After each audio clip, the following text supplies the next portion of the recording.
Olá, estudantes! Sou a professora Luana Jensen de Língua Portuguesa. Hoje é dia de Sexto Tempo. Essa é uma ação da Secretaria de Educação de Manaus, em parceria com a Super Ensino e o Centro de Mídias Educacionais. Fiquem comigo e vamos explorar os poemas e suas maravilhas. Vamos também conhecer um dos maiores festivais do Brasil e do mundo todo. Bora lá! Atenção, bonito e bonita! Preparem-se que a alegria vai tomar conta da sala de aula. Está chegando um dos maiores festivais da cultura brasileira. É claro que eu estou falando dele, o Festival Folclórico de Parintins. Essa disputa começou lá atrás, em 1965, entre os bois-bumbás, garantido, representado pelo Coração Vermelho, e o Caprichoso, destacado pela sua estrela azul. Ah, bonitos, neste espetáculo tem tanta coisa bacana, como encenação de lendas, de ritual indígena e temas regionais, que são explorados através da dança, da música e do teatro.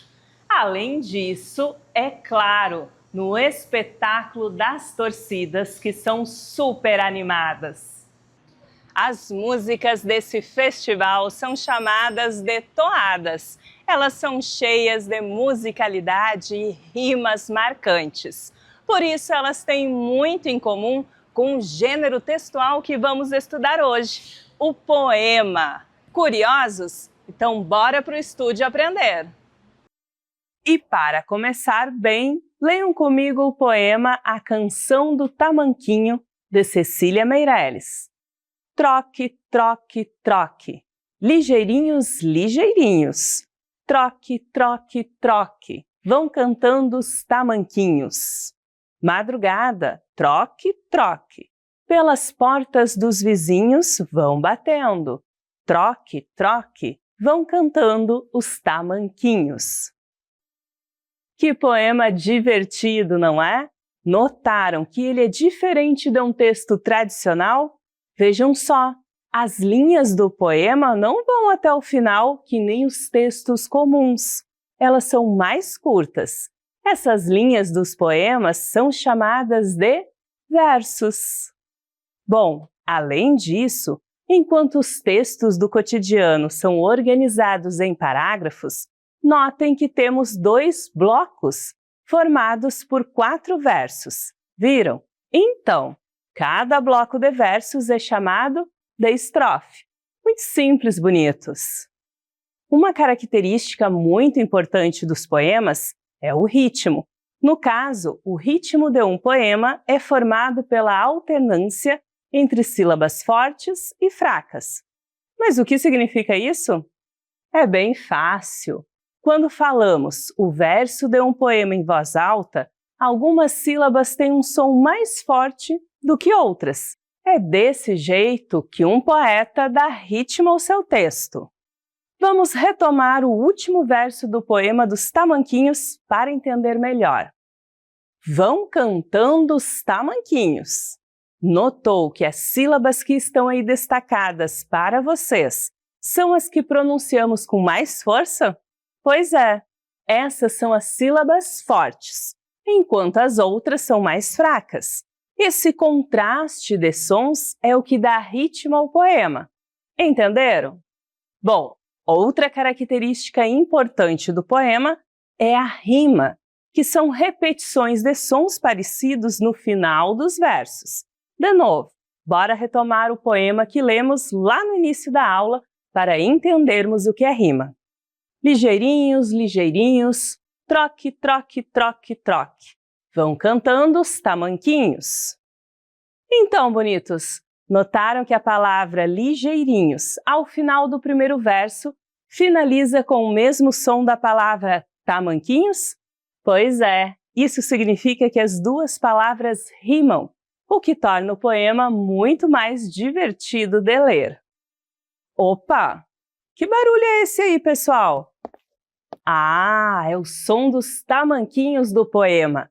Lembram que no texto a autora escreve o barulho dos tamanquinhos? Sim, temos em um verso o troque, troque, troque, troque. Notaram que há a repetição das consoantes T e R para causar um efeito sonoro? Pois é, bonitos, quando temos repetições de consoantes em um poema, dizemos que existe aliteração. A aliteração deixa os textos com uma sonoridade super bacana e colabora para o sentido do poema. Por falar em poema, vocês sabiam que eu também sou poeta? Sim, e escrevi para vocês uns versos bem bonitos. Querem ouvir? Meus alunos são a luz dos meus dias de verão. Aprendemos todos juntos com amor e diversão. Meus alunos são a luz e me deixam bem tranquila, porque eu sei que eles adoram quando os chamam de bonitos. Uau! E aí, gostaram da minha interpretação, bonitos? Estou chocada, hein? Vocês notaram que quando eu digo meus alunos são a luz? Bom, bonitos, isso é um recurso muito usado pelos poetas, chamado de metáfora. A metáfora nada mais é do que uma comparação implícita, ou seja, mais sutil, sem a utilização das palavras como ou assim como, por exemplo. Se eu falasse meus alunos são como a luz, aí não seria uma metáfora, mas sim uma comparação explícita. Entenderam a diferença? Então é isso, bonitos. Nesta aula, vocês viram os incríveis recursos sonoros e metáforas em poemas. Eu adorei ver esse assunto com vocês, bonitos. E aí, bonitos, gostaram dessa viagem pelo mundo dos poemas? E o que vocês acharam de saber um pouco mais sobre o Festival de Parintins? Esse espetáculo representa nossas raízes culturais, mantendo tradições e apresentando nossa riqueza para o mundo inteiro. Agora que garantimos o nosso conhecimento, é hora de capricharmos na hora de identificar os efeitos de sentido explorados no poema. Vamos a uma questão modelo? Leia o texto e responda a questão. Ritmo quente. No ritmo quente você vai dançar. Preste atenção que eu vou lhe ensinar. Veja o passinho, 2 para lá e para cá. É boi bumbá. No ritmo quente você vai dançar. Preste atenção que eu vou lhe ensinar. Veja o passinho, 2 para lá e para cá. É boi bumbá. Nosso enunciado pede o seguinte. A toada possui: letra A, rimas e musicalidade. Letra B, uma narrativa em prosa. Letra C, 3 versos. Ou letra D, 10 estrofes. Bonitos! Como vimos, os elementos sonoros como as rimas e a musicalidade são recursos muito usados nos textos que têm ritmo e melodia, como as toadas e os poemas. As rimas aparecem quando os sons no final dos versos combinam entre si. E a musicalidade nasce desse ritmo divertido que dá vontade de dançar ou cantar junto. Sabendo disso, vamos analisar com calma as alternativas e achar a que completa a questão direitinho. Bom, pessoal, embora a toada traga uma sequência que ensina o passinho da dança e fale sobre o boi bumbá, ela não é uma narrativa em prosa, que seria um texto contado em parágrafos, sem a divisão em versos. Por isso, podemos eliminar a letra B. Agora, se olharmos bem para o texto, vamos ver que ele tem mais de 3 versos, porque cada linha que aparece é um verso, tá bom? Então, a letra C também não serve para a nossa resposta. Vamos deixar ela de lado. Outra coisa importante, se nós contarmos as estrofes, que são os blocos de versos juntos, vamos ver que não são 10 estrofes. Na verdade, temos 2 estrofes com 5 versos cada uma, ou seja, 10 versos no total, mas não 10 estrofes. Por isso, a letra D também não é a resposta. Bonitos, como vimos, as rimas e a musicalidade são mesmo que marcam essa toada. No texto, palavras como dançar, ensinar, cá rimam entre si e criam um ritmo animado que combina com a dança do boi-bumbá. Essa sonoridade deixa a leitura divertida e envolvente, do jeitinho que a toada pede. Por isso, a alternativa correta é a letra A. Agora é com vocês. Vamos praticar!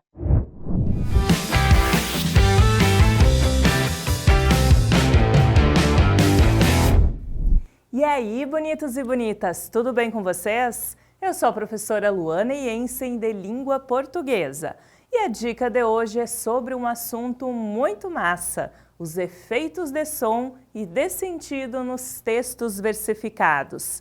Vamos ler juntos um trechinho de um poema? Olha só! O vento venta, varre a varanda, voa a folha, faz pirueta e dança. Perceberam, bonitos? Tem um som que se repete, vê, vê, vê.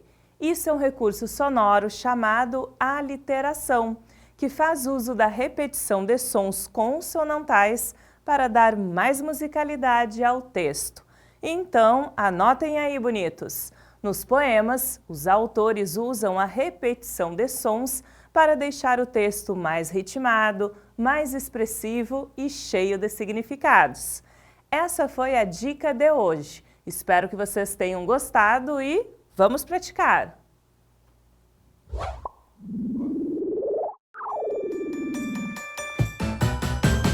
Fala galerinha, hora de começar. Pimpolhos e pupilos prontos pra brilhar. Bonitos e bonitas, vem participar. Com a Super Ensino vamos praticar. Vamos começar. Vem participar. Vamos praticar. Vamos praticar. Vamos praticar. Leia o texto e responda a questão. Falando de livros. O livro é a casa onde se descansa do mundo. O livro é a casa do tempo, é a casa de tudo. Mar e rio no mesmo fio, água doce e salgada. O livro é onde a gente se esconde em gruta encantada. Nosso enunciado pede o seguinte: qual das alternativas exemplifica da melhor forma o conceito de metáfora? Letra A, em gruta encantada. Letra B, água doce e salgada. Letra C, o livro é a casa do tempo. Ou letra D, mar e rio no mesmo fio. Tempo na tela.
Bonitos, como vimos, a metáfora explora uma comparação entre dois elementos de forma implícita.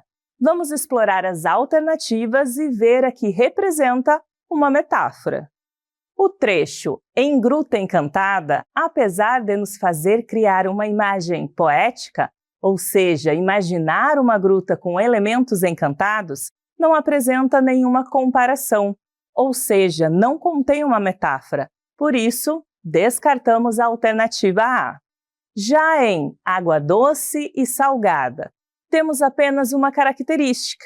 Aqui, água doce faz referência ao rio e água salgada faz referência ao mar, sem comparações implícitas. Assim, eliminamos a alternativa B. Além disso, bonitos, ao fazermos a leitura do poema, percebemos que o trecho mar e rio no mesmo fio também não faz uma comparação implícita, pois não há uma caracterização entre os dois elementos, mar e rio, aproximando os sentidos. Logo, eliminamos também a alternativa D. Dessa forma, bonitos, só nos resta uma opção, a alternativa C. No trecho "O livro é a casa do tempo", a autora não está dizendo que o livro é uma casa, mas sim usando essa metáfora para representar o livro como um lugar onde está registrado o tempo. Ou seja, ela está fazendo uma comparação implícita e muito poética, sem precisar utilizar conjunções como, tal qual. Que bonito, não é mesmo? Na nossa próxima questão, temos o seguinte texto. Dorme, ruazinha. Dorme, ruazinha, é tudo escuro. E os meus passos, quem é que pode ouvi-los? Dorme o teu sono sossegado e puro, com teus lampiões, com teus jardins tranquilos. Bonitos, lampiões é um tipo de lâmpada antiga que funciona à base de combustível ou eletricidade. Nosso enunciado diz o seguinte: no poema lido, letra A rima do primeiro verso com o terceiro e do segundo com o último. Letra B, existe um exemplo de aliteração no primeiro verso do texto? Letra C, existe um exemplo de metáfora no último verso do texto? Ou letra D, não existe esquema de rimas, apenas versos livres. Que entre o cronômetro.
Bonitos, como vimos, o poema é cheio de elementos que ajudam na sua construção, certo? 3 desses elementos são muito importantes. A rima, que acontece quando as palavras no final dos versos têm sons parecidos. A metáfora, que é quando se diz uma coisa querendo dizer outra, como uma comparação escondida. E a aliteração, que é a repetição de um mesmo som no começo ou no meio de várias palavras, dando musicalidade ao texto.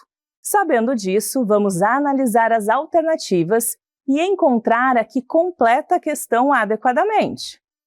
Bonitos, no primeiro verso do poema, dorme, ruazinha, é tudo escuro, não percebemos nenhuma repetição forte de sons que caracterize uma aliteração. As palavras não repetem o mesmo som de forma clara e marcante, como seria necessário para que houvesse esse recurso. Então, podemos eliminar a alternativa B.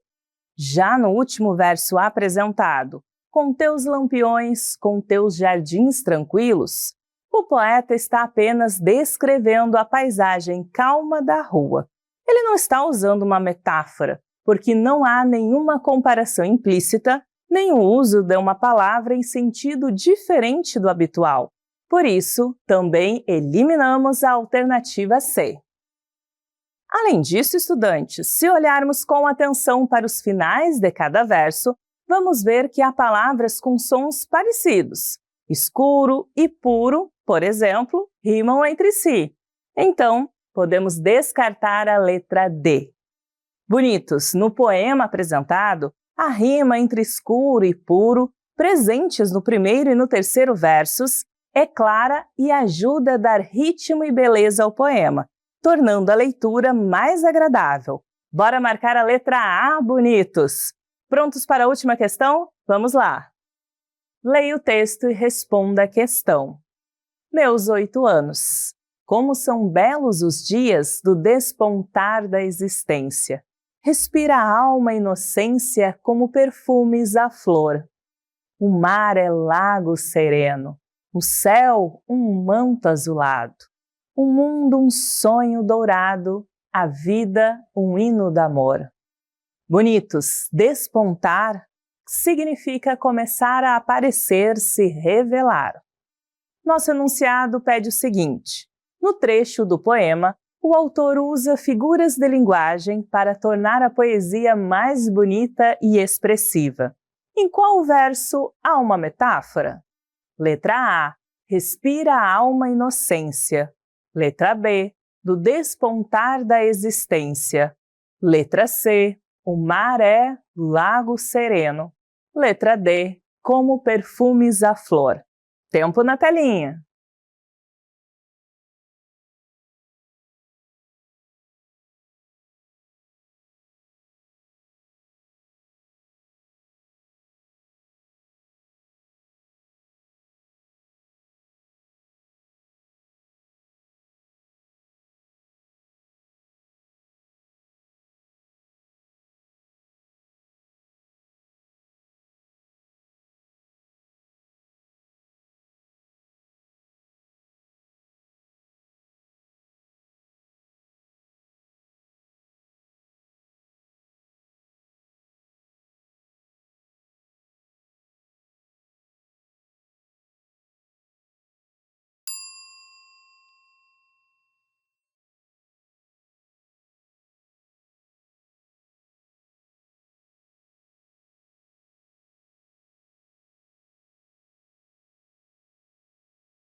Bonitos, já explicamos o que são rimas, aliterações e metáforas, certo? Aposto que vocês já estão carecas de saber, que nem o professor Marvisson fala.